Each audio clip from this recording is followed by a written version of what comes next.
നമുക്കൊപ്പമുള്ളതെല്ലാം എന്നും നമുക്ക് ചുറ്റുമുണ്ടാവുമെന്നാണ് നാം ഓരോരുത്തരും വിചാരിക്കുന്നത്. ഓരോരോ മുഖങ്ങൾ കൊഴിഞ്ഞു വീണ് തുടങ്ങുമ്പോഴേക്കും നമ്മളും തിരിച്ചറിവിന്റെ വഴിവക്കിലെത്തി പകച്ചു നിൽക്കുന്നുണ്ടാവും. ഓർമ്മകൾ. നമ്മൾ ഓരോരുത്തരും നമ്മുടെ കുട്ടിക്കാലത്തെ ഓർത്ത് കാണുന്നത് ഏറെ സന്തോഷിച്ചിരുന്ന, എങ്കിൽ ഒരിക്കലും തിരിച്ചു കിട്ടാത്ത, ഇനി ഒരിക്കലെങ്കിലും തിരിച്ചു കിട്ടിയിരുന്നെങ്കിൽ എന്ന് ആഗ്രഹിച്ചു പോകുന്ന നല്ല ഓർമ്മകളായിട്ടാണ്.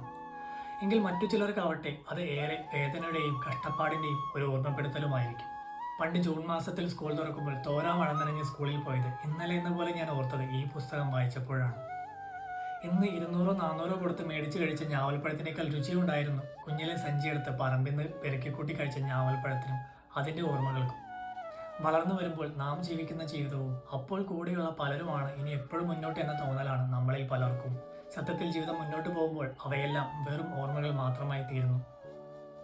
നമുക്ക് തണലായി കൂട്ടുനിന്നവരാവട്ടെ മണ്ണിലേക്ക് ആഴ്ന്നിറങ്ങിയ വേരുകൾ പോലെ ആരും കാണാതെ നമുക്കുള്ളിൽ വെറും ഓർമ്മകൾ മാത്രമായി തീരുന്നു. വളർന്നു വലുതായപ്പോൾ ഓർമ്മകൾക്ക് ഭാരം കൂടി. കുട്ടിക്കാലത്തെ ഓർമ്മകൾ മനസ്സിനെ സന്തോഷിപ്പിക്കുമ്പോൾ വളർന്നു വലുതായപ്പോൾ കിട്ടിയ ഓരോ ഓർമ്മകളും എന്നും കണ്ണു നനയിപ്പിക്കാറുണ്ട്. നമ്മുടെ കുട്ടിക്കാലത്തെ ഒരിക്കൽ കൂടെ ഓർക്കുവാനും ഇന്ന് കൂടെയുള്ള പലരും നാളത്തെ വെറും ഓർമ്മകൾ മാത്രമായി തീരേണ്ടവരാണെന്ന് ഓർമ്മിപ്പിക്കുവാനും ഈ പുസ്തകത്തിന് സാധിക്കുന്നു. പ്രീതി എഴുതിയ വേരോർമ്മകൾ. പേരുപോലെ തന്നെ എല്ലാം ജീവിതത്തിൽ ആഴ്ന്നിറങ്ങിയ വേരോർമ്മകൾ മാത്രമാണ്.